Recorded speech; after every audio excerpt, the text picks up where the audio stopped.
Welcome to The Explainer. Today, we're going to unlock a pretty surprising story, how millions of people gained access to the US banking system.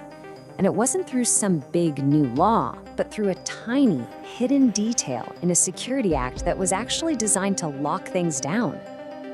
So let's just start with this central puzzle. How is it possible that millions of people can live here, work here, and be a huge part of the economy, but at the same time be totally locked out of the financial system? It's a massive paradox, and we're gonna unpack it. For most banks, it all boils down to one thing. The minute you try to open an account, the first thing they ask for is a social security number. If you don't have one, that door to basic banking just slams shut. And that single requirement is what creates this massive population of what we call the unbanked. All right, so here's our game plan for this explainer. First, we'll look at the SSN Catch-22. Then, we'll uncover the Patriot Act's hidden door. After that, we'll dive into the huge business and public safety incentives that pushed it open. And finally, we'll show you the real key to it all, the ID plus TIN combo. Okay, let's kick things off with Section 1, the SSN Catch-22, and what it really means to be unbanked. You know, being unbanked isn't just an inconvenience, it's incredibly expensive. Instead of going to a bank, you're forced to use these alternative services, like check cashing places, which can take a huge chunk of your paycheck. Trying to save money safely is almost impossible, and sending money home to your family comes with some really high fees. You're essentially paying a penalty just to do the most basic financial things. And that brings us to Section 2, the Patriot Act's hidden door. Now, this is where the story takes a really fascinating turn, because the solution came from a place literally no one would have expected, a post-9/11 security law. Right, when you hear USA Patriot Act, your mind probably goes to national security, surveillance, and tightening financial controls, all to stop terrorism and money laundering. The whole point of the law was to be restrictive, to track money more carefully, not to open up access.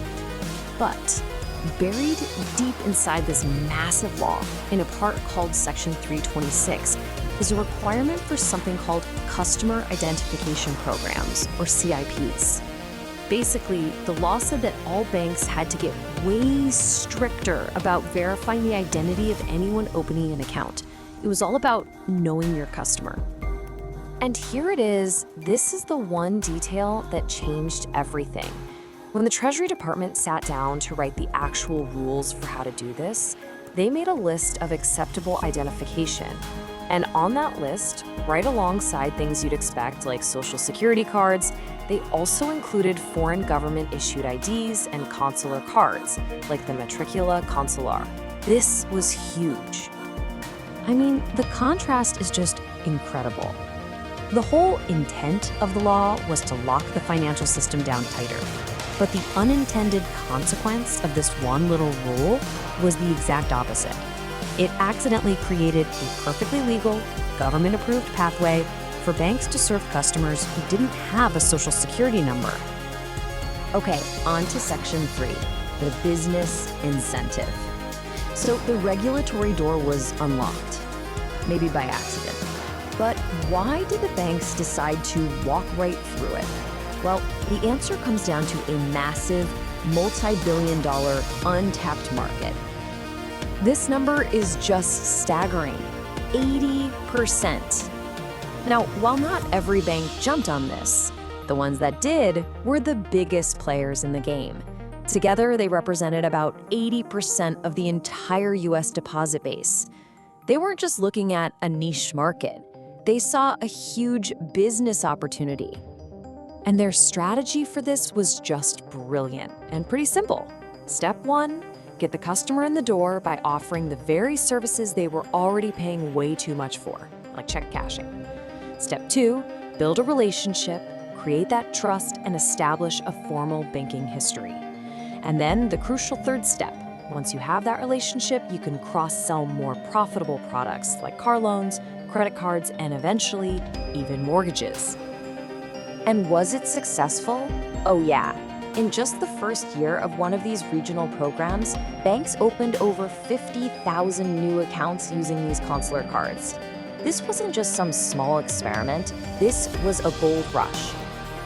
All right, Section 4, the public safety push.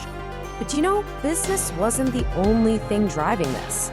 Another powerful and maybe even more surprising group started pushing for this change: local police departments.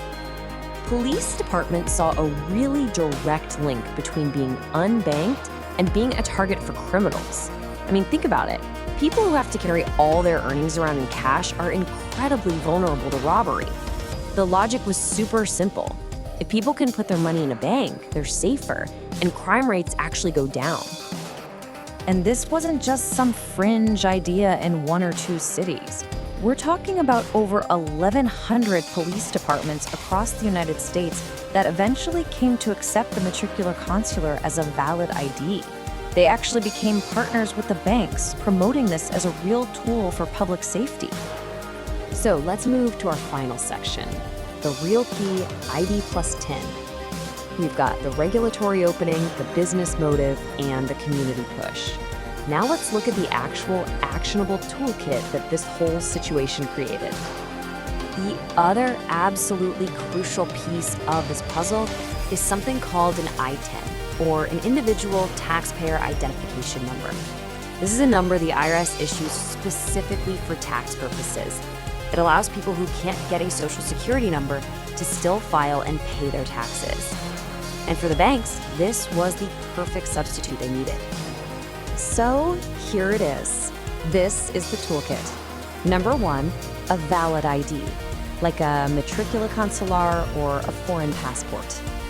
Number 2, a tax number, which can be an ITIN if you don't have a social security number. And number 3, something to prove your address, like a utility bill. With those 3 things, the door to the US banking system can actually swing open. And all of this leaves us with one big final thought. What we've really seen here is this powerful, unexpected alignment of interests. You had a regulatory loophole, a huge business case, and a clear public safety benefit, all pointing in the same direction. So the real question is, if this unique combination of stakeholders could come together and solve a problem as complex as financial inclusion, where else could this model be applied? What other giant social challenges could we tackle if we found that same magic intersection of regulation, profit, and the public good?